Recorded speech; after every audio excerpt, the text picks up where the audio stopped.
Xurşid bəy, xoş gördük sizi. Təşəkkürümüzü bildiririk ki, dəvətimizi qəbul etdiniz. Bunlar nədir? Gəlin bu barədə elə başlayaq. Bu demək Türkiyədə çıxan İslamda yox deyə Azərbaycanda qadağan olunan kitabdır. Sizin kitabınızdır. Bəli, bu axırıncı kitabdır. Bu ondan əvvəl BMT Əhali Fondu tərəfindən çıxan 4 kitabdan biridir. Onu sizə hədiyyə gətirdim. Bu planşetimdir. Bəzən istifadə edirəm, yanımdan ayırmamağa çalışıram. Ora qoya bilərsiniz. Niyə Azərbaycanda qadağan olundu bu kitab? İçindəki mövzulara görə. Yəni mövzular ondan ibarətdir ki, məsələn deyirəm, İslamda ölüyə Quran oxumaq yoxdur. Dərhal, məsələn, məhkəmədə belə hakim soruşur ki, protokol bağlandı, bəli. Protokol bağlandan sonra məndən soruşur, deyir, həqiqətən Elşad müəllim, ölüyə Quran oxumaq yoxdur. Deyirəm, bəli, yoxdur. Deyir, bəs indiyə qədər oxutduqlarımız, deyirəm, heç nə, oxutduqlarınızın əvəzində pul vermişsiniz, həmin o pulu da aparıb, həmin o mollalar yeyib içibdilər və salam. Bitdi. Faydası olmayan bir məsələdir. Yəni, sonraki digər mövzular nədir? İslamda deyirəm ki, sehir yoxdur. Bu günlərim televiziyaya o qədər ekstrasens, cadu, açan, nə bilim nələr çıxarlar. Bunlar dayanmışlar, təzdən başlayıblar özdə. Təzdən başlayıbdılar, yəqin onların da gəlirlə bağlı olan məsələlərdir. Sonra yazmışam ki, İslamda siğə yoxdur, müvəqqəti nikah yoxdur. Sonra qeyd eləmişəm ki, İslamda azyaşlıların ailə həyatı qurması yoxdur. Sonra yazmışam ki, əsaslandırdığınız 7 mövzudur. Dəlil Qurandır da hər halda. Təbii ki. Çünki İslamın yeganə mənbəyi Qurandır. Allah da Quranda deyir ki, biz sizi ancaq bu kitabdan sorğu-suala tutacağıq. Bu kitabdan, yəni Qurandan. Allah deyir, bundan sorğu-suala tutacağıq, biz başqa kitablara hazırlaşırıq məsələn. Bu nə qədər doğru olar? Digər fərziyyələr nədən yaranıb? Bunun başqa cür anlamağı da yəqin ki, nəyəsə əsaslanır da. Təbii ki. Mollaların, axundların, kimlərinsə yazdığı, dediyi, şifahi şəkildə dildən dilə ötürülən nələrəsə. Mənə çox maraqlıdır ki, əsl, orijinal tərcüməni sizədək edən olmamışdımı? Ne belə bir şey deyim? İzahatı sizədək verən olmamışdımı? Belə bir şey deyim. İnsanlarımız inkişaf eləməyə xoşlamır. İstəyir ki, ənənəvi din anlayışını olduğu kimi götürsün, mənimsəsin, copy-paste eləsin. Oradan kopyalasın, yapışdırsın. İnsanlara bunu çatdırsın. Çünki yeni gələn insanlar var. Həmin o nağıllarla onlara davam edirlər. Məsələn, bizim özümüzə Məlik Məmməd nağılını deyək, oxudub bu günümüzə gətirdilər. İndi bizdən də tələb edirlər ki, biz də övladlarımıza həmin o nağılları oxudurub davam edək. Amma soruşmuruq ki, buradakı Məlik Məmməd nağılının özündə bir problem var yoxsa yox. Ümumiyyətlə, həmin o nağılın özündə, məsələn, cırtdanın divi aldatması bizim uşaqlara aldatmağa öyrətmirmi? Və yaxud da nənəm məni, nə bilim, gecələr güya qayğanaq düzəldib verərdi, neyniyərdi? Və yaxud da rüşvətə bəzi məsələlərdə alışdırmırmı? Barmağımızı kəsib, nə bilim, oraya neysə tökmək doğrudurmu? Yaxud mən dünənlərim övladımın 3-cü sinif dərsliyini oxudum, dəhşətə gəldim. Azərbaycan dilində yazır ki, biz deyirik orta məktəblərdə niyə intiharların sayı artır? Deyir ki, qız qalasına görə, məsələn, oradakı qız gözlədiyi oğlan gəlmir deyə özünü ataraq intihar edir. Bu nə deməkdir 3-cü sinif uşağına? Yəni ona görə bunları biz sorğulamırıq, mühakimə eləmirik. Onun nəticəsidir ki, bizdə zombiləşmə gedir, manqurtlaşma gedir. Məsələn, deyək ki, keçmiş dövrdə hər hansısa bir adam kitab yazanda o kitab necə yayılırdı insanlara? Əl yazma ilə özü yazırdı. Sonra mirzələr və s. var idisə, aparıb onlara, əgər bu məşhur adam deyilsə, pul verib yazdırdırdı. Məşhur adam idisə, mirzələr özləri istəyirdilər ki, onu alıb yazıb özləri pul qazansınlar. Düzdürmü? Bəli. Çünki kitab çapı çıxana qədər əsrlər keçdi. Həmin dövrdəki insanlar da öz dini düşüncələrinə, məzhəblərinə uyğun olmayan bir çox məsələlərin üzərindən ya keçirdilər, ya həmin o digər nüsxələr məşhurlaşmırdı, ya da ki, bir adamı məhv eləmək istəyirdinsə, bir adamı təkcə öldürmək deyil ki, həmin o yazdığını məhv eləyirsən, bu adam da tarixdə unudulur, gedilir. Bəli.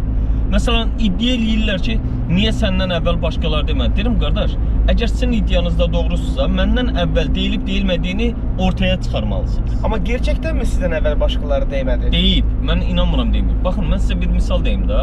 Bu günlərim əhl-i-sünnə özünü adlandıran müsəlmanlar tərəfindən belə bir iddia var ki, Qurandan sonra ən mötəbər kitab Buxaridir. Əl-Buxari nədir? Əl-Buxari. Mən də soruşuram, qardaş, gözəl, əla, təşəkkür edirəm. Buxarını açıb oxuyuram ki, Peyğəmbər deyirəm, mənim tanıdığı, Allahın Quranda mənə tanıtdığı Peyğəmbər bu cür sözlər deyə bilməz. Nə cür sözlər? Məsələn, deyir ki, güya Peyğəmbərimiz deyir ki, Allah məhşərdə özünü peyğəmbərlərə tanıtmaqdan ötəri baldırını açıb göstərəcək peyğəmbərlərə. Bu nə deməkdir? Nə məqsəddən göstərəcək? Nəsə Ki özünü tanıtmaq üçün ki bu Allahdır. yox, onun bir işarəti varmı? Sadəcə Yox, konkret həmin olaraq deyilən cümlə nahiyəsində. budur. Yox, o Allah insandırmı Yox, ki? o nahiyəyə görə biz niyə onu elə tanımalıyıq? Bilmirəm, onu elə bax bu gözəl sualdır. İzahatı yoxdurmu onun Xeyr, davamında? izahat sonrakı dövrlərdə şərhlər verirlər. Müxtəlif ki, güya Quranda da deyir ki, o gün baldırlar açılacağı zaman. Bu ərəb dilində deyimdir oradakı. Baldırların açılmağı, yəni ayaqlar tutuşur belə. Aha. Əsirsən, onunla bağlı olan bir ifadədir. Onu gətirib Allahla əlaqələndirdiyin zaman bu üstünə xətt çəkmiş olursan. İkinci məsələni qeyd edeyim. Məsələn, deyirəm ki, qardaş, yaxşı, Peyğəmbərimiz bu söz deyib. Buxarinin özü nə vaxt yaşayıb? Peyğəmbərdən 200 il sonra. Bəli. Məndə təqribən. şübhə yaranır. 200 il çox ciddi rəqəmdir. Qulaq neçə nəsil dəyişib Bəli, çox gözəl. Sonra qulaq oyunu deyilən bir şey var. Məsələn, bir insan bir söz işlədir, həmin o sözü əvvəl işlədən adama gedib çıxana qədər nə qədər dəyişikliyə məruz qalır, təhrif olunur. Düzdürmü söz? Bəli. Halbuki bunu əllə işarə edənlərin də videolarını görə bilirik ki, bu dəyişikliyə gedir. 200 il sonra necə qaldı? Sonra başqa bir sual verirəm. Yaxşı, Buxarinin deyək ki 200 il sonra silsilə deyirlər. Deyək ki Murad Arifdən eşitdiyi, Arif Elşaddan eşitdiyi, Elşad Peyğəmbərdən eşitdiyi belə bir qızıl silsilə var. Bəli. Bunlar düppələm düzdülər, Hər ağzına təhrif oluna bilər də təbii ki. Məsələn, başqa tərəfdə var. Deyək ki 200 il sonra yazıldığı iddia elədiyimiz kitabın özündən bircə səhifə dururmu? O da yoxdur. Buxarinin özünün yazdığı hər hansısa bir kitabı varmı əlimizə gəlib çatır? Yoxdurmu? Xeyr, yoxdur. Buxarinin yaxşı deyək ki, tələbələri Buxaridən istifadə edib yazıblarmı? O da yoxdur. Buxarinin tələbələrinin yazdığı kitab varmı? O da yoxdur. Düz istəyirəm. Məsələn, o kitab nəyə əsasən var, Ay, sağ mövcuddur? olun. Gəldiniz, gözəl. Baxın, onu yazan adam Əl-Yunini adlı bir adam ortaya çıxır. Deyir ki, mən Buxarinin tələbələrindən eşitmişəm ki, Buxari bunu belə deyib, götürüb yazır, sonra deyir ki, bu kitab Buxarinin kitabıdır. Əlimizə gəlib çatan bu kitab bilirsiniz nə vaxt gəlib çıxıb? 1301-ci ildə vəfat edən Əl-Yunini tərəfdən. Yəni Buxarinin ölümündən 400 il sonra. Buyurun, başqa bir şey deyim. Yəni bu sizin həyatınızın son bir neçə il ərzində apardığınız tədqiqatların nəticəsidir. Təbii ki. Araşdırma. Təbii Yəni ki. hər birində sübut edəcək dəlilləriniz. Özüm getdim Buxarinin dəfn edildiyi yerə də. Haradır? Məsələn Səmərqənddə. Sonra Aha. orada özü Buxaradan olduğu halda mənə maraqlı idi. Səmərqəndə necə gəldi çıxdı? Araşdırıram ki, heç də mən həmin dövrdə İmam Zuhli ilə başqa məşhur bir alim İmam Buxarinin arasında problem yaşadı. Mənə başqa bir məqam maraqlıdır ki, bu üzr istəyirəm. Bu hədislərin bir qismini ki inkar edir sizin araşdırmalarınız. Həmin o inkara həsr olunmuş bu kitabın yayılmasına maneələr. Aha. Maneələrin səbəbi nədir? Axı bu Quran deyil, düzdürmü? Bəli. Maneə nədir mən deyim? Qurana əsaslanaraq bu kitabı yazırsınız. Əlbəttə. Çünki maneə nədir? Məsələn, bu günlərim sizdən, mən Murad Arifdən soruşsam ki, din nədir? Necə cavab verərsiniz? Yaşayış kodeksidir də.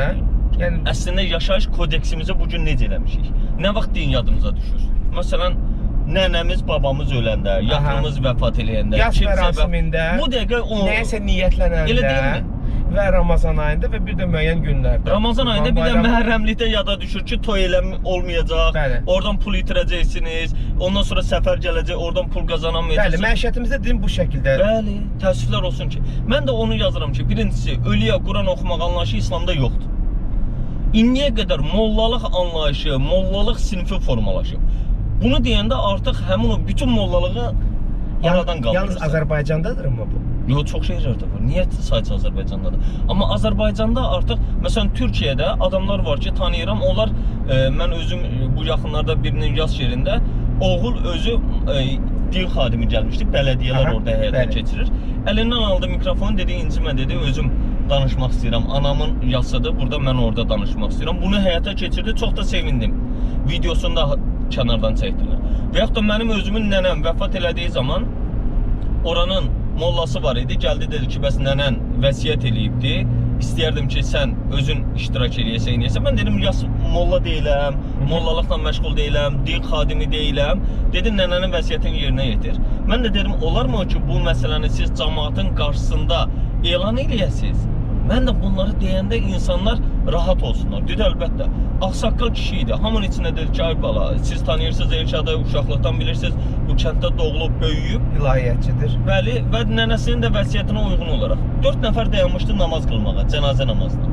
Dedim, onda sizdən xahiş edirəm, hamınız ayaqqabınızdan gəlin yığışın mənim arxamda dayanın. Orada nə qədər insanlar var isə gəldilər, çünki dedim, bu cənazə namazı deyilən məsələ duadır. Dəstəmaz almağa ehtiyac yox, ayaqqabı çıxarmağa ehtiyac yox və s. ehtiyac yox. Sadəcə dua eləyəcək. Siz də amin deyirsiniz, siz də ürəyinizdə öz dualarınızı eləyin. Bunu elədik, sonra dəfn... Ərəbcəm etdiniz duaları. Elə bilən ki, həmin ərəfədə ərəbcəsini dedim. Sonra da onu bitirəndən sonra Azərbaycancasını da qeyd elədim. Yəni ki, insanlar bilsinlər nə edirəm. Sonra aparıb dəfn ediləndə molla yaxınlaşdı ki, bəs Elşadı, Yasin oxumursanmı? Dedim, oxuyacam, səbirli olun bir dəqiqə.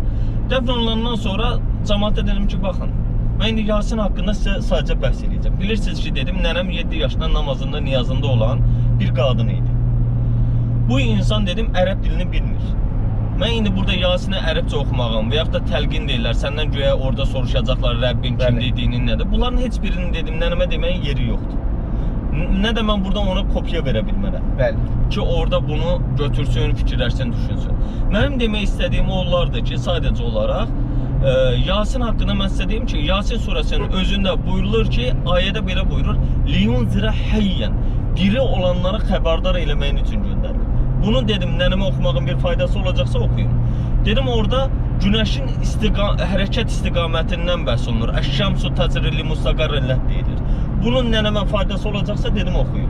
Sonra ikinci səhifəsində var, vədrib ləhum məsələn əsəbəl qariyə. Bir kənd əhlindən Allah bir zərb-i məsəl çəkir. İstəyir onun nənəmə xeyir olacaqsa. Və nə oxudunuz nəticədə? Heç bir şey. Mən Yasin surəsində o insanlara sadəcə danışdım. Danışandan sonra yas məclisi qurulmuşdu. Daimgil və xalalarım onu həyata keçirmişdilər. Orada da özüm çıxış elədim, İslam haqqında məlumat verdim və salam. Gələn insanlar var idi, təşəkkür elədilər. İlk dəfə dedilər, İslamla bağlı nəsə öyrənmiş olduq. Demək, müəyyən şeylər cəmiyyətimizdə ənənələşib, amma bunun İslama aidiyyatı yoxdur. Çox gözəl. Kitabımınla bağlı yazılan rəy də o idi ki, ənənəvi dinə zid olduğu üçün qadağan edilir. Çünki biz ənənələrdən qopanmırıq. Amma siz açıb ənənəvi klassiklərimizi oxusanız, görəcəksiniz ki, onların apardıqları mübarizələr hamısı ənənəvi din olur. Məsələn, Nəriman Nərimanovun Pir hekayəsini oxusanız, görəcəksiniz ki, bugün bizim müxtəlif ziyarətgahların və s. hamısının əleyhinə olur. Bu günlərim açıb, deyək ki, Cəlil Məmmədquluzadənin ölülərini oxusanız, görəcəksiniz ki, tamamilə bizim din deyə bildiyimiz məsələlərin əleyhinə olur. Mirzə Fətəl Axundovu oxusanız, görəcəksiniz ki, din anlayışını tamamilə yerdən yerə vurur ki, bunların doğru olmadığını. Və Sabir. Və Sabirin Hop-Hop-naməsini açıb oxuduğumuz zaman görəcəyik ki, həqiqətən müsəlmanları və yaxud da cəmiyyətdə mövcud olan nə qədər məsələləri heç yolu ilə insanlara ayıtmağa çalışır. Bir saniyə, bizim bu klassiklərimiz İslama tərəf idilər demək əslində. Təbii ki, əsl İslama tərəf idilər. Təbii ki, Mirzə Ələkbər Sabiri misal götürə bilərik ən azından. Bu, ümumiyyətlə, bütün o məqamlardan, bütün o dəyərlərdən anlayışı olan bir insan idi. Əlbəttə. Tək o deyildi ki, digərlərdə. Daş qəbli insanları neylərdin ilahi? Yəni, Allaha inanmayan bir insan ona xitab edə bilməzdi ən azı. Yox, xitab eləməkdən bu yanğıyla, belə bir məsələ dedim. Baxın, Quranda Peyğəmbərlər heç bir zaman ateistlərə gəlməyib. Ateist cəmiyyətə gəlməyib. Peyğəmbərin gəldiyi Məkkə müşriklərinin hamısı Allaha inanan, dindar insanlar idi. Həcci də yerinə yetirirdilər. Hətta onlar Kəbə dağılmışdı. Deyirdilər ki, orada pul yığılanda elədiyiniz faizçilikdən, sələmdən, kreditdən aldığınız pullardan heç nə gətirməyin orada. O zaman nə gərək var idi məhz orada? Ay, sağ olun, çox gözəl sualdır. Orada məsələ o idi ki, biz Allahı özümüzdən uzaq bildiyimizə görə araya vasitəçilər qoymuşuq. Onların düzəltdikləri bütlər, Əllat, Mənat, Hubel, Uzza və s. bunlar vaxtı ilə yaşamış bəzi şəxslərin heykəlləri idi və yaxud da salih deyə bildikləri şəxslərin hər hansısa bir formaları idi. Onlar düşünürdülər ki, biz bunların vasitəsilə Allaha yaxınlaşmağa çalışırıq. İnsanlar gəlib bir dənə hansısa ağanın ətrafında dövr eləyirlər, dönürlər, onun vasitəsilə Allahdan istəyirlər. Amma bircə adam araşdırmır ki, bu adam, burada uyuyan insan, özü qibləyə tərəf bastırılıb yoxsa yox. İkinci, bu İslamın şərti deyil, sadəcə soruşuram. İkincisi, bu adam ömründə bircə dəfə namaz qılıb yoxsa yox.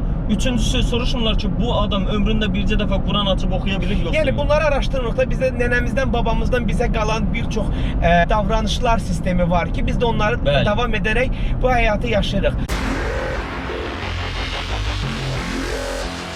Dini məntəqələrin gəlirləri ilə bağlı müəyyən hesabatlar açıqlanırmı? Onu gərək onlardan soruşasınız. Xeyr, heç bir zaman açıqlanmır. Niyəsində deyil. Söhbət yalnız Azərbaycandan getmir. Başqa yerlərdə açıqlanır bəli.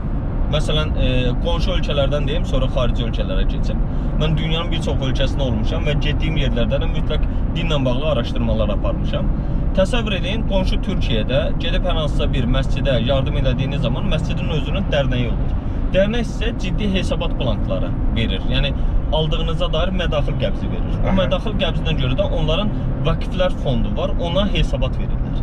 Ki bu yığılan nə qədər pul yığıldı, hara xərcləndi, o nəzərdə tutulan nizamnaməsinə uyğun olaraq xərcləndi yoxsa xərcləndi? Adətən nəyə xərclənir? Adətən Təmirə falan? Necə? Təmirəmi? Təmir olduğu zaman dövlət də dəstək olur. Dövlətin dəstəyi olmadığı zaman bəli, bunlardan da istifadə olunur. Sonra deyir ki, onların işıq puludur, qaz puludur və s. bunlar da olunur. Kommunal xərclər. Sonra broşuralar çap edirlər ki, gələn turistlərə onların öz ana dillərində İslamla bağlı informasiyalar verilsin. Və yaxud da turlar təşkil olunur pulsuz. Yaxud da yardımlar. Bizdə bunlar baş vermir mi? Hə, oradan yığılan pullarla bağlı bir dənə hesabat verilirmi? Bir dənə qəbz verilirmi? Bir dənə eşitmisinizmi? Sadəcə nə deyilir? Ki, bura yığılan pullardan kasıblara da əl tutulur, yetimlərə əl tutulur və s. Bununla da söhbət bağlanır ki, ödildi. Nə qədər? Milyondan gedib 1000 manat xərclənəndə bu cürə iddia olunur. Mənim aparıb ora verəcəyim pulu, məsələn, insan nəyə yox? Qorxu var içində. Ki, fikirləşir ki, mən buradan Bakıdan çıxıram, rayona gedəcəm, qəzaya düşməmək üçün aparır güya ora atır. Və yaxud da ürəyində bir arzu tutur, onunla bağlı ora atır. Yəni dünyasını dəyişmiş qohumları üçün, valideynləri üçün. Yox, onu aparıb mollaya verir ki, Quran oxusun. Yox, orada var o şərait var ki, O da var ad da yazırsan və maşallah, inkişaf elətdiribdilər demək ki. Məsələn, mən onu Qazaxstanda da elə bir şey gördüm. Təsəvvür edin, orada necə eləyibdilər. İndi bizdə aparatlar düzəldilməyibmi? Məsələn, hər hansı kimisə adına kartla və yaxud da nə isə ödəmək üçün, adını çəkmirəm reklam olmasın deyə. Qazaxstanda da məscidin girişində var. Orada zəkat verirsə, zəkat üçün, sədaqə verirsə, sədaqə üçün elektronlaşıb yəni. Elektronlaşıb müasirləşdiribdilər. Bank hesabına ondan sabah pul tuta bilirsən, hara xərcləndi, necə elədi, nə qədər yığıldı. Amma buradan heç nə eləyə bilmirsən. Kəşdir, nəqdir. Eşitmə, dünyasını dəyişmiş qohumlar üçün dua oxumaq, ərəbcə oxumaq, hansısa bir mollaya oxutmaq, bu ümumiyyətlə yanlış bir anlayışdır. Bəs onların, bilmirəm, ruhuna hansı bir şəkildə dəyər, hörməti necə göstərmək olar? Deyək ki, bir insan vəfat edir. Aha. Mənim indi pulum var, aparıram, deyirəm ki, molla, ala bu 100 dolları, mənim vəfat edən babam üçün Quran oxu. O da 100 dollara uyğun 100 dollarlıq bir Quran oxuyur. Babam o ruhu orada kef edir. Yox, 100 dollarlıq yoxdur axı oxuma. Var da. Sən 100 dollar səxavətindən verə bilərsən. Yox, yox, hər şeyin qiyməti var. Yəni, siz səxavətinizdən verirsiniz, amma o baxır ki, Yasinin 5 manada, 10 manada oxuyursa, 100 dollara Quranı xətm edir, məsələn. Ya da xətm elədiyini iddia eləyir, o cür anladır. Götürür, nə edir? Mənim babam orada kef edir ki, sağ olsun, nəvəmin 100 dolları var idi, mən edirəm. Deyir ki, Muradın yoxda aparıb 5-10 manat verir, o da 2-3 dənə balaca surəni oxuyur, deyir, bunu göndərdim babana. O sizinlə babanız deyir, neyniyim, nəvəmin yoxudur. Təsəvvürlə, biz pul məsələsini o tərəfə də aid eləmişik. Yəni, orada da rüşvət veririk ki, orada olan kef eləyəcək, bizim ona pul müqabilində verdiyim, oxunan dua ilə oradakı da onu eləyir. İnsan hər bir şeyi bu dünyada qazanır, yaşayarkən qazanır. Öləndən sonra istəyirsiniz abidə ucaldın, istəyirsiniz nə bilim neyinin, bunun bir faydası yoxdur. Heç bir faydası yoxdur. Heç bir faydası yoxdur.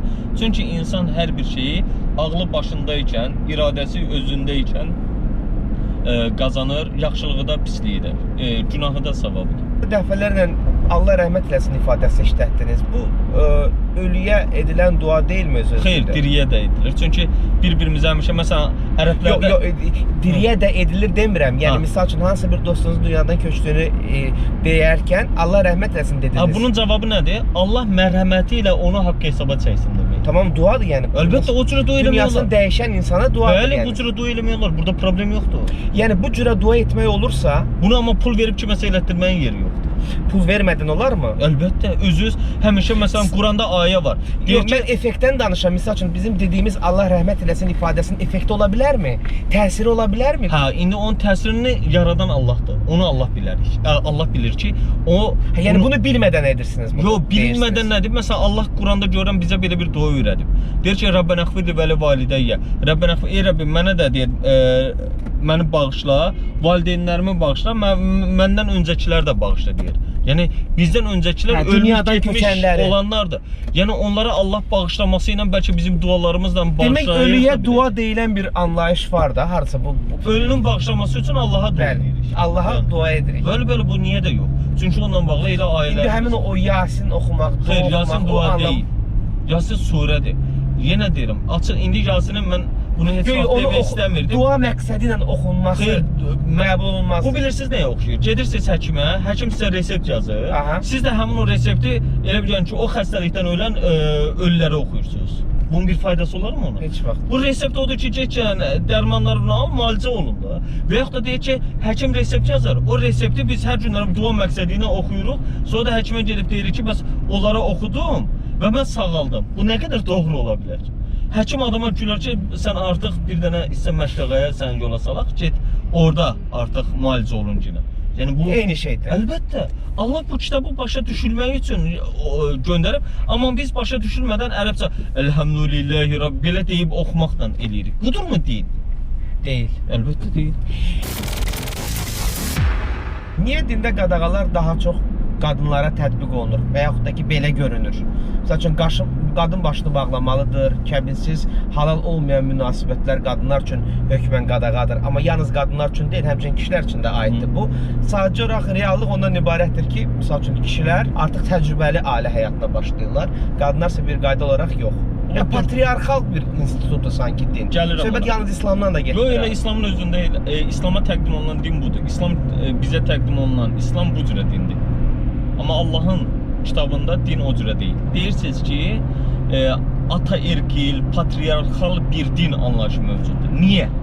Baxın, dinlə bağlı yazılan kitabların 99,9%-ni yazan hamısı kişilərdir. Söhbət müqəddəs kitablardan gedir, yoxsa müqəddəs kitab anlayışının özü yanlışdır. Ümumiyyətlə dinlə bağlı yazılan kitabların hamısı. Nisbət Tövrat, İncil və Qurandan gedir, yoxsa ondan sonra yazılan və ya biz bəhs etdiyimiz hədislər kitabından gedir? Hamısı. Çünki Quran heç vaxt iddia eləyə bilməz ki, kimsə bunu Muhammed Peyğəmbər yazıb. Bu Allahın kəlamıdır. Muhammed Peyğəmbər sadəcə onu bizə çatdırıb. Amma ondan başqa yazılan Quran tərcümələridir, dinlə bağlı yazılan kitablardır. Hamısı qadınlarla bağlı. Onları nə edirlər? Məsələn, Quran tərcümələrində var, qadınları döyün. Sizə itaət eləməsələr, nə bilim, nəsihət edirsiniz, sonra yatağa ayırırsınız. Sonra bəzi tərcümələrdə var. Bəzi yox. 99%-ində var, təəssüflər olsun ki. Və bu yanlışdır. Tamamilə yanlışdır. Necə Allah özü yaratdığı bir cinsinə digərini döyməyə icazə versin? Səhv elədiyi zaman. Və yaxud da sualı belə qoyaq. O səhvi kişi elədiyi zaman qadın mı onu döyməlidir? Varmı elə bir şey? Yoxdur. Bəs o zaman kişi gücdür, qüvvətdir. Budurmu? Necə ola bilər ki, hər hansısa və yaxud da Murad Arif öz yoldaşına əl qaldırsın, amma qızına kiminsə əl qaldırmasına razı olmasın. Bu necə mümkün ola bilər? Və yaxud da Peyğəmbərimiz özü öz xanımlarına əl qaldırsın, amma özünün qızı inciməsin deyə bir hədis desin ki, qızımı incidən məni incitmiş olur, məni incidən Allah'ı incitmiş olur. Bu nə dərəcədə doğru ola bilər? İkili standart. İkili standart da demək olmaz. Bu necə deyim, riyakarlıqdır. Məntiqsizlikdir. Bəli, məntiqsizlikdir, çatışmazlıqdır, uyğunsuzluqdur. Heç bir məntiq yoxdur burada. Gerçək necədir? Gerçək necədir? Gerçək heç bir zaman qadına döyülməyi əmr eləmir. Bir, Allah. Çünki əksinə həmin surənin ondan öncə gələn ayələrində deyir ki, onlarla yaxşılıqla rəftar edin deyir. Onlardan dediyi də, məsələn, ərəb dilində gözəl bir ifadə, Azərbaycan dilində işlədirik. Məsələn, kişilər öz arasında danışanda yoldaşım deyəndə qadın nəzərdə tutulur. Bəli. Qadınlar öz aralarında danışanda yoldaşım deyəndə kişi nəzərdə tutulur. Yəni bu yoldaş dediyimiz söz ümumi cins isimdir. Həm kişi üçün işlənir, həm qadın üçün işlənir. Ona görə ərəb dilində də zövc deyiləndə, məsələn, həm kişi üçün işlənir, həm qadın üçün işlənir. Məsələn, zəvcə deyəndə qadın üçün deyirlər. Bu ərəb dilində də qəbul edilmiş bir anlayışdır. Yəni burada Allah insanların bir-birinə Yəni yaxşılıq İslamda gender bərabərliyi var. Bəli, tamamilə. Tərcümələrin nəticəsində biz dinimizi patriarxal din kimi görürük. Bəli, təəssüflər olsun ki, Yanlış buna gətirib. tərcümələr. Bəli. Çünki baxın, Quranda qadınlarla bağlı surə var. Nisa surəsi var. Qadınla bağlı məsələn Məryəm anamızla bağlı surə var. Heç peyğəmbərimizin özünün anası ilə bağlı bircə kəlmə olmamasına baxmayaraq çox maraqlıdır. Musa peyğəmbərin anasından bəhs edilməsindən baxmayaraq. Qadın məsələsi ilə bağlı həqiqətən o qədər yanlış təsəvvürlər var ki, güya bu günlərin bir kişi bərabərdə iki qadın şahidliyi nəzərdə tutulur. Sonra biraz əvvəl qeyd elədiyiniz zina törətdikləri zaman əsasən biz kişilərin indiyə qədər bir videosunu görmüşük ki, yerə, torpağa bastırsınlar, daşqalaq eləsinlər. Yox. Əsasən qadınlardır. Yox. Xeyr ola.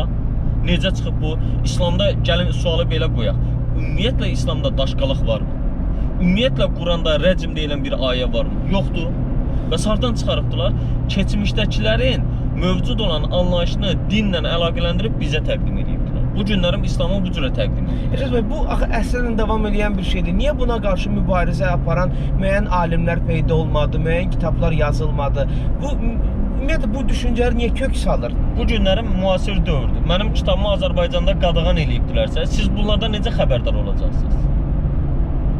Mümkündürmü xəbərdar olmağınız? Mümkün deyil. İslamı ən gözəl yaşayan ölkə hansıdır? Heç bir ölkə.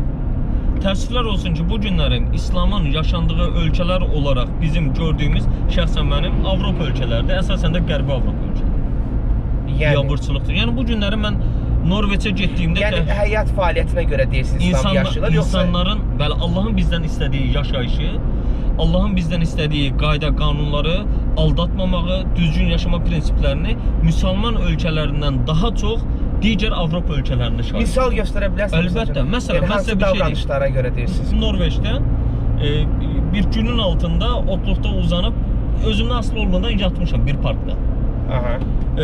Telefonum, sonra deyək ki, aparaturam və kaştokum da yanıma qoymuşdum. Yatmaq fikrim yox idi, uzanmışdım. Gözümü açdım ki, ətrafım insanlarla doludur, həqiqətən. Orada bilirsiniz, günəş az olduğuna görə əsasən insanlar günəşə çox qiymətləndirirlər o dəqiqələri, dəyərləndirirlər. Həmin anda baxdım, heç kim bir şey deməyib, heç baxan yox, gülən yox, kaştokum orada, hər bir şeyim orada, çox maraqlı gəlmişdi. İndi sadəcə bu məsələ deyil. İndi gələk bir yerə. Məsələn, bu günləri. Yəni müsəlmançılıq budur da, əslində əmanətə xəyanət etməmək, insana etibar etmək. Bəli. Amma siz bilirsiniz, məsəl üçün Qərbi Avropa misal gətirsiniz, mən özümdə tez Skandinav ölkələrində oluram. Orada ateistlərin daha çox olduğu bir ölkədir. Təəssüflər olsun ki, onu da faiz etibarilə. Mənə də çox maraqlı gəldi. Bəli, bu ölkələr maddi rifah olaraq əla, insani münasibətlər olaraq əla, deyək ki, ictimai əsayiş olaraq əla, Allahın sünnətullah dediyi məsələlərə riayət eləmələri baxımından əla, amma mənfi nədir? Dünyada ən çox intihara meyilli və intihar edən ölkələr sırasında birincidirlər. Niyə? Çünki orada mən sizə bir şey deyim, bir tərəfli gedir. Məsələn, mən maddiyyatla mənəviyyatı İslam balans olaraq görür. Yəni insan nə üçün yaşayır? Niyə yaşayır? Niyə var? Onu düşünmür. Çünki pul var, yaşayış var, bu günü yaşayır. İnsanın biraz pulu olmayanda çalışır pul qazanmaq üçün. Pulu olanda fikirləşir ki, mən bu pulu niyə qazandım? Niyə yaşayıram? İstədiyimi əldə eləmişəm, bu maşınım var, bu aparatım var, nə bilim, nə üçündür? Məsələn, dostum var, imkanlı oğlandı. Soruşur, Elşad, təzə Apple nəsə çıxartdı mı alım? Təzə nəsə var mı? Yox, ildə bir dəfə gözləyir təzə nəsə çıxartsın, gedib onu elə bil update eləsin. Yəni, bu, əgər dində olmasa, məsələn, adam özü deyir ki, həqiqətən mən deyir, intihar eləyərdim. Yəni, dünyada əldə eləyəməyəcəyim bir şey yoxdur. Hər bir şey olduğum halda niyə yaşayıram? Mənası yoxdur. Amma deyir, yox, mən Allah üçün yaşayıram. Niyə? Allahın buyurduğu üçün yaşayıram və Allahın buyurduğuna görə gedib nə qədər tələbə oxutdurur. Deyir, o mənə bəsdir.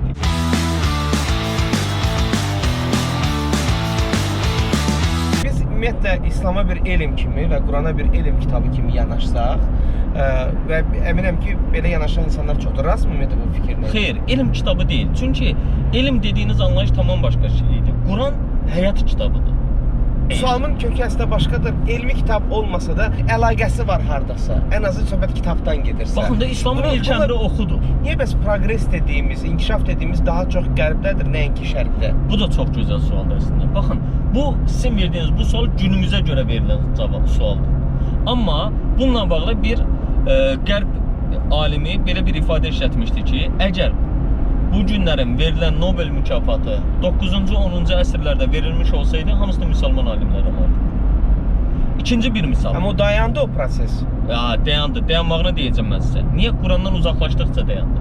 Çünki yeganə kitabdır ki, bu günlərim insanların dini əsas kitab qəbul elədikləri kitablar arasında yeganə kitabdır ki, ilk əmri namaz qılmaq deyil, oruç tutmaq deyil, zəkat vermək deyil, oxumaq. Yəni anlayaraq, dərk eləyərək, başa düşərək, oxuyub insanlara çatdırmaqdır. Amma çox önəmli. Amma bu günlərin BMT-nin apardığı statistikaya görə oxumağı və yazmağı bacaranların azlığı müsəlman ölkələrin payına düşür. Problem bu. Təzad. Təzad odur ki, bugün müsəlmanlar öz dinlərindən xəbərsizdirlər.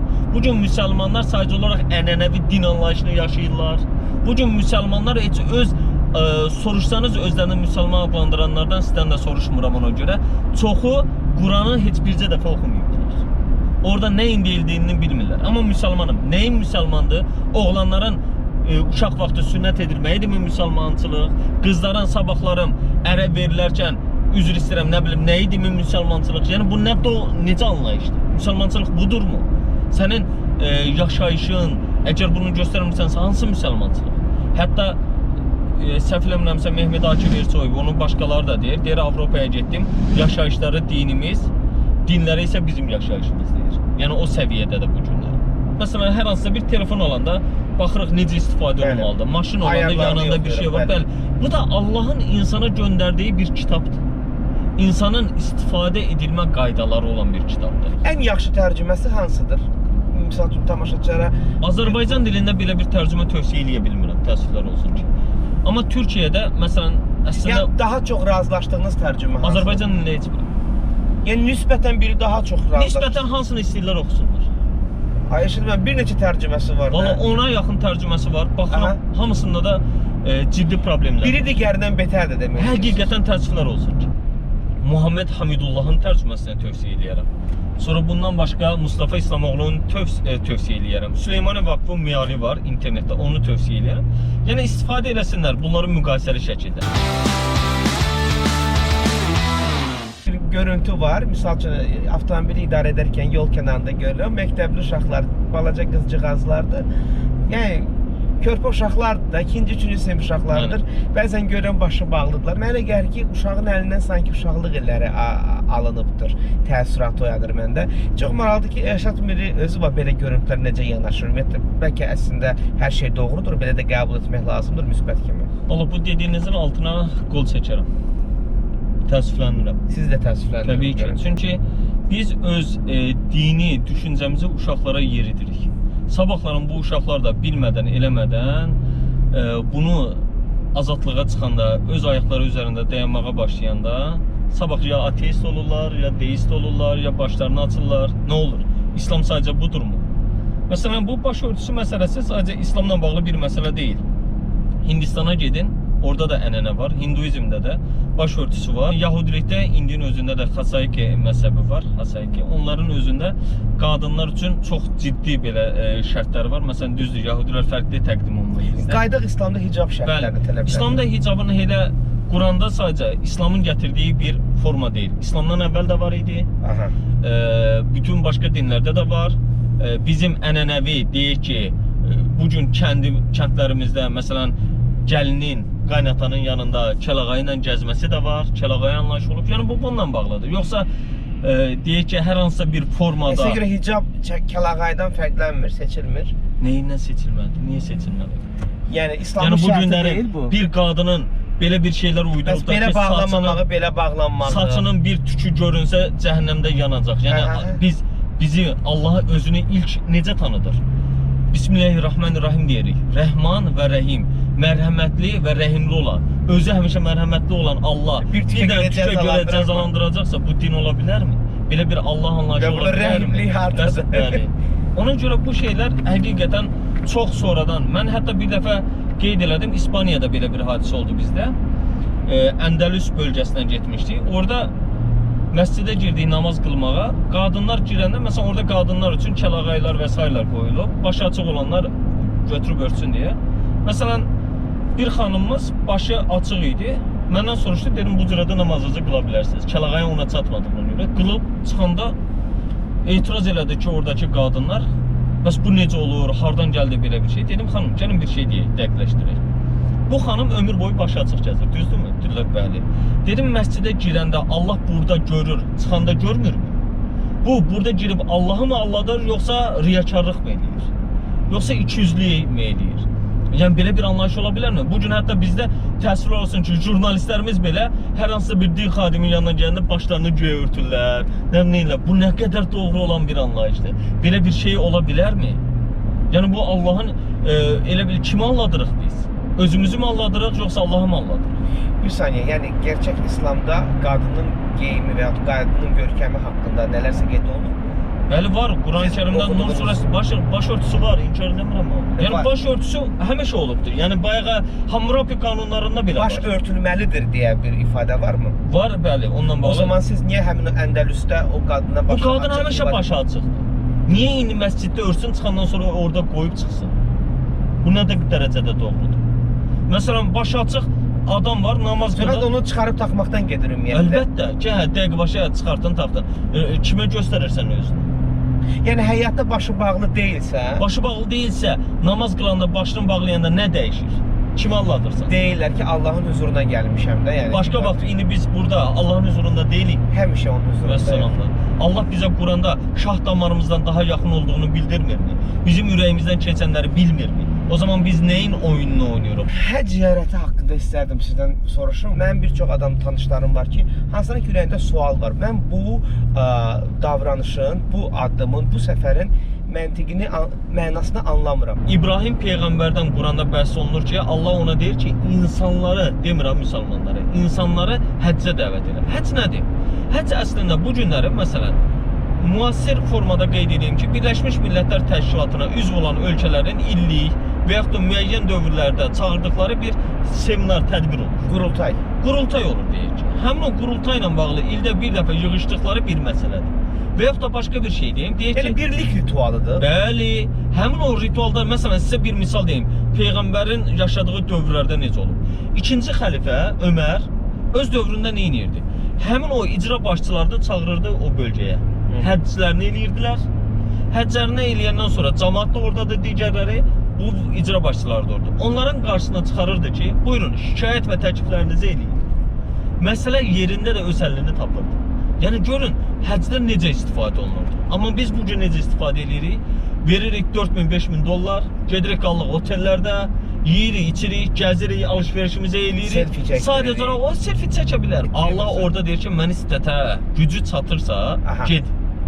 Amma ömürdə bir dəfə. Amma Eşit bəy, mən niyə getmək məsələsini anlamaq istəyirəm? Hə, indi gəlim ora.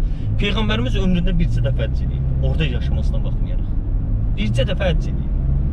Həcci nə idi? İnsanlar yığışıb orada, insanlara Quranın ayələrini çatdırıb, vida həcci deyirlər, vida xütbəsi olub orada, xütbə verib. İnsanlara o həqiqətləri çatdırıb və salam. Yəni həcc bu mənada bir növ insanların bir-birini öyrənməsi, tapması, tanışması üçün olan bir variantdır. Amma təəssüf olsun ki, biz bunu eləmirik. Biz bunu sadəcə rituala çevirmişik. Məsələn, bu günlərim gedəndə insanlar orada bir-birinə tanışmalı, müsəlman ümməti bir-birini bilməli, görməli, problemlərini həll eləməli olduğu halda, o qurultaylarda bunları gündəmə gətirməli olduğu halda, bu günlərim orada icazə vermirlər ki, bir neçə nəfər o Kəbədən kənarda bir araya gəlib söhbət eləsin otellərdə. Və bu günlərim təəssüflər olsun ki, bizim müsəlmanlar həccə gedəndə iki şəhər arasında qalır. Məkkə və Mədinə. Amma mən şəxsən sağ olsun oradakı dostlarımız necə elədilər? Biz Məkkədən təsəvvür edin 17 saat, Mədinədən 17 saatlıq yol, Məkkədən də Mədinəyə hardasa 6 saatlıq yol idi. Həm 600 kilometrə yaxın yol. Həmin o yolları gəzdik. Necə gəzdik? Peyğəmbərin Xeybərə getməyini, sonra Salih Peyğəmbərin Mədani Salih deyilən olan yeri, ilk ərəblərin şəhərləşmiş yeri var idi, şəhəri var idi, Əl-Ulə, arxeoloji qazıntılar aparlar, həmin yerləri ziyarət elədik. UNESCO-nun mirası sayılan... Sizcə bu tarixi yerlərə ziyarət idi, anlamı verir. Bəli, niyə? Mənə maraqlı idi ki, Peyğəmbər bu yerlərdə, mən orada məsələn, Peyğəmbərin yəni, hansı müəyyən məntəqəni neçə dəfə dövrəyə vuraraq günahlarından yuyulursan anlamına gəlmir. Günahlardan yuyulma anlayışı yoxdur. Ora paltar yuma, günah yuma maşını deyil. Getdim 6000 dollar pul verdim. Burada istədiyim qələti elədim. Getdim orada yuyuldum, tərtəmiz gəldim. Mən indi təzədən bir də. Sonra 20 dəfə həccə gedim. Hər dəfə il ərzində elədiyim günahlarımı yuyusun. Həcc bu deyil ki. Həcc və yaxud da o daş bildiyin yerin ətrafından fırlanıb onu müqəddəsləşdirmək deyil ki. Və yaxud da Kəbənin qırağında Həcərül Əsvəd deyirlər, qara daş. Onu gedib öpmək deyil ki. Həcc bu deyil. Həcc oradakı mənanı başa düşməlisən ki, bura simvolikalardan ibarətdir. Rəmzi bir mənası var.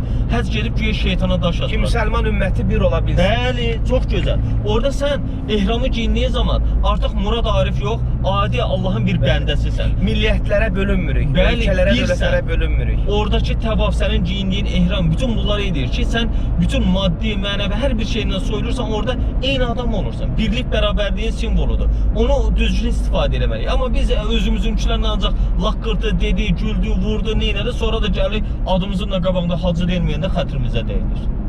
Məsələn, bu, mən hətta sizə bir şey Sizə də deyim, demək olar da, yəni siz mən qoymuram, İcazə verin. xeyr, heç bir zaman.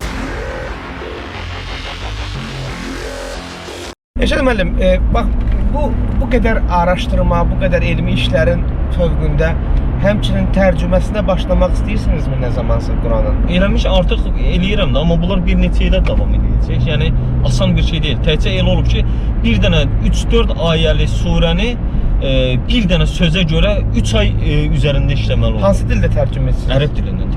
Yox, onu demirəm. Hansı dildə tərcümə edirsiniz? Azərbaycan dili. Deyir ki, icazə verməzlər türkçəni Ona görə yəni bu kitabı Türkistanda yox, mən nəşriyyat problemləri gəldi. Asan da tərcüməni mən özüm də eləyə bilərəm, amma bu kitabın türkçəsi çıxdı, indi ruscası artıq hazırdır və çapa getdi. İndi ingiliscəsi hazırlanır, almancası hazırlanır və fransızcası. Həm də həmin ölkələrdə. Bakıda mı hazırlanır? Tərcümələr xeyr, biri indi Fransadan olan Fransada hazırlanır, Aha. Almanca Almaniyada hazırlanır, Rusca bizdə hazırlandı, yoldaşım tərcümə elədi. Çox miqyaslı bir işdir. Ümumiyyətlə maliyyə dəstəyiniz var mı? Xeyr, heç bir maliyyə dəstəyi. Yəni bu Məsələn, maneələri nəzərə alaraq düşünürəm ki, yəni Xeyr, heç bir öz şirkətim var. Bayaq xanım siz mənim ofisdən götürdü, sonra mənim ofisimdir. Orada şirkətim var. 2 şirkətim var idi. Birini təhvil verdim artıq. Daha doğrusu satdım. Digər şirkətim fəaliyyət göstərir. Yəni şəxsi maliyyə hesabına başa gəlir. Amma Türkiyədə çıxan, məsələn, Azərbaycancası və türkçəsi pulsuz çap elədilər. Mən ona 1 qəpik xərcləmədim. Sadəcə olaraq orada nə oldu? İndi türkçəsi, məsələn, bu birinci nəşr bitdi. Türk insanına təşəkkür edirəm. İndi ikinci nəşri getdi, 5000 tirajdan çıxır. Və buradan qazanılan puldan da 1 qəpik istəmədim. Dedim, siz ki bunu pulsuz eləmişdiniz, çap elədiniz, davam elətdirin, sizin halal xoşunuz olsun. Hə, nəşriyyata bağışladınız. Bəli, mən bundan heç bir gəlir güdməyi istəmirəm və mən dindən də bir gəlir olaraq heç vaxt görmürəm. Bu, mən özüm din biznesmenlərindən lağ eləyim, özüm gəlim dindən pul qazanım, bu doğru. Yəni bir altruizmdir bu sizin üçün. Demək olar. Ümumiyyətlə inkar olunurmu fövqəli güclü insanlar? Yoxsa əslində onlar var, amma onlar Allaha xidmət etmir. Fövqəli güc deyilən bir insan yoxdur. Çünki o zaman elə bir şey olsaydı, adam deyə bilər ki, o zaman məni elə yaratmısan, bunu niyə belə yaratmısan? Qurandandır da fərq nəsə, düzdürmü? O ifadə ki var. Bəli, fələk düyünlərə üfürən. O yanlış tərcümədir. Niyə? Niyəsi nə deyim? Sözünüz baxın. Doğru tərcüməsi necədir onu deyim. Orada düyün sözü uqud keçir. Uqud. Orada uqud sözü əqd sözünün cəmidir. Əqd özü hüquqda termindir, müqavilə deməkdir. Qul əuzu birəbil fəlaq min şərri mə xalaq və min şərri qasidin izə və min şərri nəffəsəti və min şərri nəffəsəti fil uqad. Düyünlərə üfürənlərin şərrindən nəyə gedir? Bizdə də tərcümədə yazıb düyünlərə üfürən qadınların şərrindən. Orada nəffəsət bax, orada ərəbcə bir şey var. Tam düyünlərə üfürənlərin şərri deyilən ifadə. Deyil. Orada uqud sözü düyün kimi tərcümə olunur. Amma düyün müqavilələrə, əqdlərə, nəffəsət baxın. 2 cürə ərəb dilində söz var. Biri var sin hərfi ilə gəlir. S sözü ərəb dilində 3 cürə tərəfisi var. Sin, S var, sin var, sad var. Demək, burada gələn S iləndir, pəltək S. O pəltək S nədir? Açılım lüğətin, lisanul ərəb var. Orada deyir ki, müqavilələrə fitnə, fəsad qarışdıranların şərrindən Allah sığınır. Yəni heç bir mistik ritualdan getmir. Əksinə Quranda sehir deyilən bir şey yoxdur. Sehrin olmadığını bildirir əksinə İslam. Yəni bir ayə gəlir nəysə oxumaq üçünmü? Oxu girən, üfür girən. Bir an onu da gətirib də ki, güya peyğəmbərə sehir. Tamamilə inkar edirsiniz. Tamamilə Allah özü olmadığını bildirir. Mən nəyini inkar cinin, şeytanın olması gerçəkdir. Şeytan nədir? Şeytanı onlarla müqavilə bağlamaq, onlara ruhun satmaq ifadələri bəs necə? Məntiqsizdir bu da. O bəli, ənənəvi xristian dünyasından gələn bir anlayışın bu gün kinolaşdırılıb bizə təqdim olunmasıdır.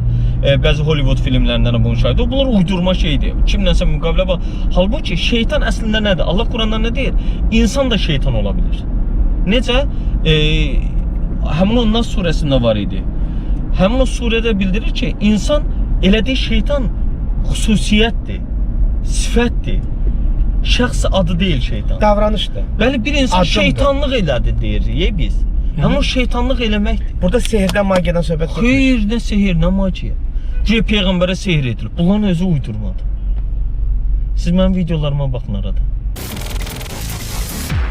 Bugün insanlarımız sosial medya insanıdır. Bəli. Mən YouTube-a yerləşdirirəm, öz kanalım var, abunə olmağını insanlardan istəyirəm. Bu cürə də yayılır, daha çox baxılır, daha çox orada mən onun girib statistikasını da yoxlayıram. Nə qədər baxıldı, şərhlər nədir? Televiziyadan daha güclü olur. Sən məni buraxmamaqdan mənim fikirlərimi, bu günlərim dondura bilmərsən ki, saxlaya Dünya bilmərsən ki. təcrübəsi göstərir ki, bu da müvəqqəti sevincdir. Bəzi ölkələrdə Twitter, bəzi ölkələrdə Facebook, bəzilərində isə YouTube artıq qadağan olunubdur. Reinkarnasiya haqqında çox maraqlı. Reinkarnasiya fikirlərinizi bu bilmək. günlərim ancaq uzaq şərq dinlərində mövcud olan Bəli. anlayışdır.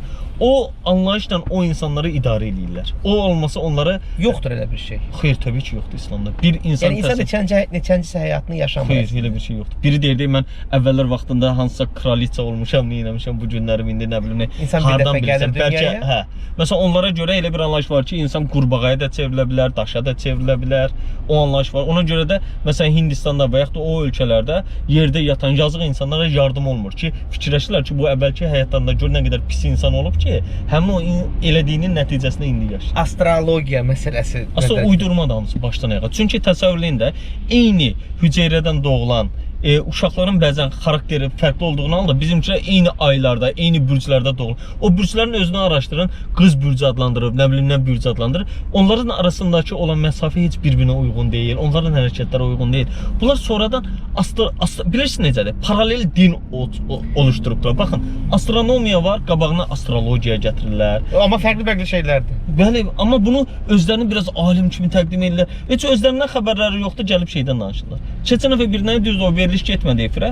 Elçin Əlibəlinin verilişi idi. Soruşuram ki, onlar dedim sizə bir sual verim, ekstra sensə. Deyir ki, əlbəttə. Deyirəm, siz mənim nə sual verəcəyimi bilirsiniz? Bilmir. Hələ burada oturmuşuq. Sonra yanıma çıxmışda orasını da kəsdirə başqa bir verilişdə. Deyirəm, bax 3 dənə ekstra sensiniz. Mən demirəm ki, nəsə gizli bir şeyim. Facebookda 10.000 insana açıq olan ən axırıncı yazdığım bir şeyi göstərin mənə, statusu haqqında fikirlərinizi deyin. Nəyi deyə bilərsiniz? Allah bu ixtiyarı heç peyğəmbərinə verməyibsə siz kimsiniz? Kimsə proqnozunda və yaxud da ki, açıqlamasında doğru düşürsə, bu da təsadüfdür deyirsiniz. Yox, bu necə ola bilər? Bir insan analiz qabiliyyəti ola bilər. Məsələn, deyək ki, bu günlərim adam fikirləşir ki, bu ölkənin bu qədər borcu var. Bu borcları nə vaxtda qaytarmağa başlayacaq? 2021-ci ildən etibarən. Həmin dövrdə bu analiz verə bilər, bir proqnoz verə bilər ki, bəli, dollar həmin vaxtda devalvasiya olma ehtimalı yüksəkdir. Bunun onun dediyi sabahların çıxmağı o demək deyil ki, nəyəsə əsaslanaraq təhlil edirlər və təhlilin nəticəsi və analiz budur, analitik olmaq budur. Çox maraqlı. İslamda sehir yoxdur, İslamda seyidlik yoxdur. Daha nə var? Daha nə yoxdur? Nə deməkdir seyidlər? Kimlərdir seyidlər? Baxın, Azərbaycan qanunvericiliyinə görə məhkəmədə dedim, hər kəs qanun qarşısında bərabər hüquqludur, düzdürmü? Bəli. Amma biz gətirmişik ki, güya seyid kimisə nəslindən gələn insanlar bizdən üstündürlər. Siz kimin nəslindən gəlməyini sizin əlinizdədirmi? Yox.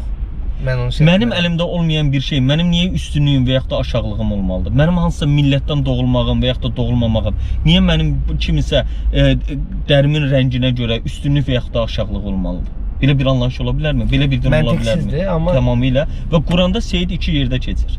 Biri, Yəhya Peyğəmbərin özü üçün işlənir, müraciət formasıdır, seyid sözü. İkincisi də Yusuf surəsində o bizdə Züleyxa deyə məşhur olan qadının əri üçün istifadə olunur. Onun da dinlə heç bir əlaqəsi yox idi. onda hardan yarandı ümumiyyətlə bu ifadə? Ərəblərdə bu gün həm seyid sözü, bu ideya nədən biz yarandı? nə deyirik? Nədən Murad başlandı? bəy, Aha. sonra Murad müəllim. Aha. Müraciət formasıdır. Və salam, bir-birinə seyid sözünün mənası əfəndi deməkdir. Filankəs əfəndi demirdik. Bunlar sonradan ortaya çıxmış bir şeylərdir. Bunun dinlə, yaxından uzaqdan əlaqəsi yoxdur. Sizin sahəniz və pop mədəniyyət nə dərəcədə kəsişir? Belə bir təsvirlər olsun ki, anlayış var. Məsələn, deyək ki, sələfi düşüncə, Səudiyyə Ərəbistanının bu günlərim başçılıq elədiyi bir düşüncə şəklə qarşı çıxdığı kimi Aha. musiqinin haram olduğunu bildirir konkret olaraq. Qulaq asmaq olmaz, telefonlarında olmaz. Eyni zamanda kinoda da yalançı obrazlar olduğuna görə onun da yanlış olduğunu bildirir. Siz bəs nə düşünürsünüz? İndi mənim öz düşüncəmi də deyim, əslində İslamın düşüncəsi necədir? Öz ideologiyalarını, düşüncələrini insanlara film vasitəsilə çatdırmaq mümkündürsə, İslamla bağlı bunu niyə etməməliyik? İkinci bir məsələ. Məsələn, mənim İslama gəlmə səbəbim Anthony Quinn'in baş rolda çəkildiyi The Message deyilən o, bəli, kino olubsa, God sent Muhammad as a mercy to mankind. Taste your blood. Who have stolen your rights and enriched themselves with your possession. bu günlərim görün, o da hələm nə qədər səhvlər olmasından baxmayaraq, nə qədər deyək ki, əziyyətlərlə çəkilməsindən baxmayaraq, Qəddafinin pulu ilə çəkilməsindən və s. baxmayaraq, Siz mədəniyyət, İslam barəsində, din barəsində danışan mədəniyyət danışırsınız. Mən isə ümumiyyətlə danışan, məhəbbəti, sevgini vəsf edən, kişi-qadın münasibətlərini vəsf edən, kriminalı təsvir edən, müəyyən mafiya oyunlarını təsvir edən filmlərdən və musiqilərdən yəni danışıram. bunlar da niyə olmasın ki? Bunlar hamısı özlərindən ortaya çıxan bir məsələ deyil ki, həyatdan çıxan bir məsələdir. Yəni şeytani oyunlar deyil bunların Aa, hamısı. əgər bir işin içində çirkinlik varsa, orada din yoxdur. Yəni burada artıq şou göstərirsənsə, bu yəni doğru olmayan, qeyri-səmimi bir şeydirsə, bu riyakarlıqdır, ikiyüzlülükdür. Yəni bu günlərim insanların özləri belə uşağa, balaca bir uşağa, övladınız var, Allah saxlasın.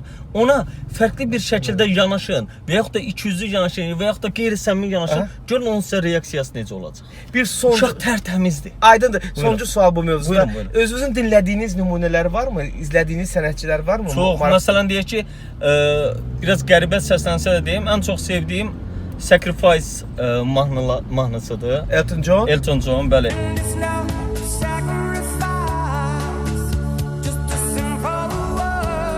Biraz indi onu fərqli təqdim edirlər. Aha. Bundan başqa məsələn Adele qulaq asıram çox, xoşuma gələn mahnıları var. Aha.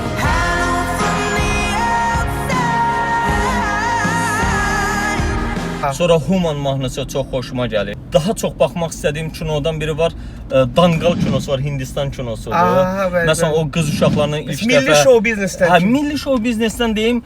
Zeynalov, Azər Zeynalov. Azər Zeynalov. Bəli, onun məsələn səsindən vurğunuyam. Alim Qasımovun 1-2, hamısını yox, 1-2 qulaq asıram mahnısına. Yəni mənim üçün hansısa belə özəl, məsələn Tarkanın Beni Çok Sev şarkısı çox xoşuma gəlir mahnısı. İyi günde, kötü günde sakla göğsünde. Nömrə 10. Mən sizə bir neçə mahnı dinlədəcəm. Təsəvvürünüzü söyləyərsiniz. Yəni hansı təsəvvür yaradırsa. Bir Tünzali Ağayevanın yeni mahnısıdır. Eşqin ünvanı. Sen dünyamda eşkin ünvanım. Sensiz geçebilmez ömrün bir anı. Mahnı olaraq gözəl, ancaq məni tam tutmadı, yalan. Sizi tutmadı. Yox. Aha, aydındır. Nömrə 9. Geriviz böyle yumuşak ona göre yat kalmasız. Karabin bugün şah hamımız mat kalmasız. Nömrə 8.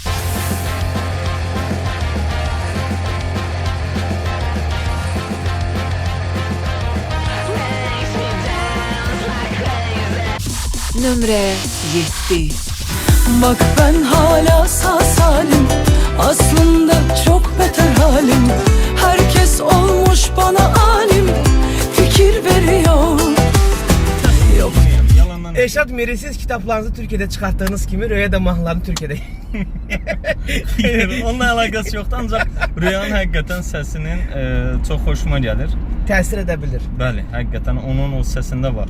Bir dəfə Firudin Qurbansoy səfərimiz talk-showların birində demişdi ki, o xanımın ifasında şeytani nəysə var, səsində nəysə var. Siz belə bir şey hiss eləməmisiniz? Xeyr, elə bir şey. O şeytani nə ola bilər? Yəni insan özü baxır harası ilə qulaq asır, harası ilə düşünür. Yəni o düşüncəyə görə dəyişən bir şeydir. Nömrə 6. Hoş günler, boş günler. Nömrə 5. O Almaniyada bir Türk, daha doğrusu Kürt müğənni var idi, getdi, orada vəfat elədi. Məşhur Ahmet Kaya. Ahmet Kaya. Məsələn, nereden biləcəksən mahnısı mənə çox təsir edir. ona qulaq asıram. Əgər Əhməd Kayanı sevirsinizsə, ola bilsin musiqi baxımından düzgün analogiya deyil, amma səs baxımından ona yaxın bir variantımız var. Miri Yusif Dəli oluram. Dərdi çəkmişəm, gül qabıda bu tənhalıqdan mən dəli oluram. Yaradıcılığı xoşuma gəlir, səsi xoşuma gəlir. Onun həqiqətən Obrazı. Bəli, çox gözəldir. Həqiqətən Nömrə 4. Çünkü sensiz ömür bilmirəm inan. Uzaqdan duyur qəlbim səni hər bir an. Nömrə 3. Ben günahı öz-özümdə bilirəm, inanıram, sevirəm. Təsəvvürləriniz, bu təəssüratlarınız. tərz musiqini xoşlamıram. Xoşlamırsınız? Xeyr. Yəni necə yəni? Bilmirəm, yəni həm səs olaraq həm beynimə daha çox mənfi təsir edir. Ümumiyyətlə Sevdələk Məzadənin ifası yoxsa Xeyr, sırf bu ümumiyyətlə bu mahnıdan? tip, məsələn Türkiyədə də var. Şəbnəm Fərah. Şəbnəm Fərah məsələn bəzən sıxır. Hə, blues, soul, rock gitar Bəli, falan. olasın, bəli. Mən xoşlayıram ki, o ruhumu dincəlsin, sakitləşdirsin. Nömrə 2.